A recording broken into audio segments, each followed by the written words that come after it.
First, we want you to know that free speech on all ASU campuses is something that we both respect and expect. Fostering the free exchange of ideas reinforces our institutional commitment to building a university that welcomes people of all backgrounds. Not only is free speech a constitutional right, but it is a critical part for our learning experience.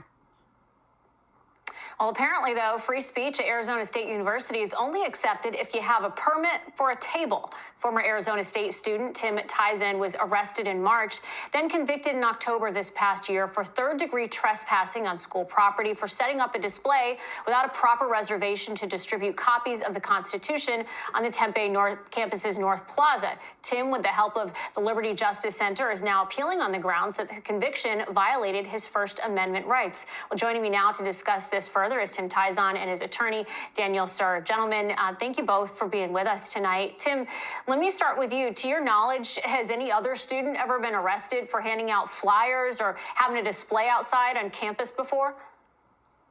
Not to my knowledge, in Arizona State University's long 150-year history, I don't believe there's been a single instance of an arrest of somebody handing out the copies of the United States Constitution. Do you think this would have been an issue if you were with a liberal organization?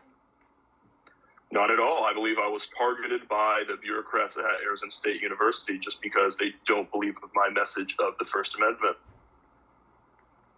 Daniel, in your appeal, you note that in Tim's conviction, the court wouldn't allow for him to use the First Amendment as a defense back in October. The judge wrote, and I quote, "Fundamentally, I believe that the state is correct and ultimately that this forum, being the courtroom, isn't the correct venue by which your client would prosecute his First Amendment rights."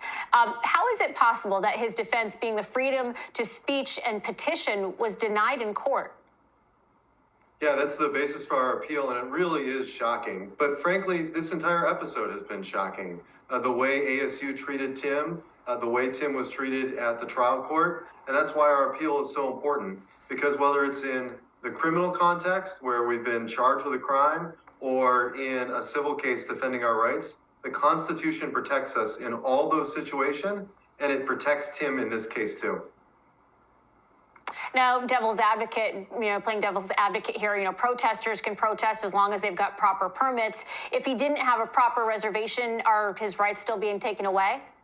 Absolutely. One of the things that's important about the First Amendment is the right to act spontaneously. There are things that come up when events happen or when you're just motivated to speak out on an issue. And the First Amendment protects us in all those different situations.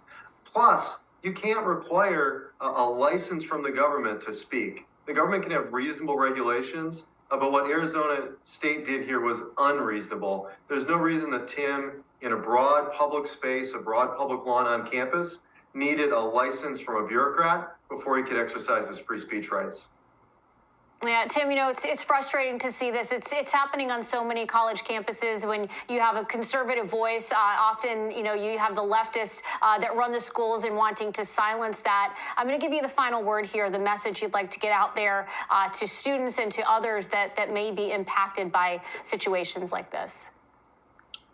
Yeah, well, everyone has the right to freedom of speech here in this nation.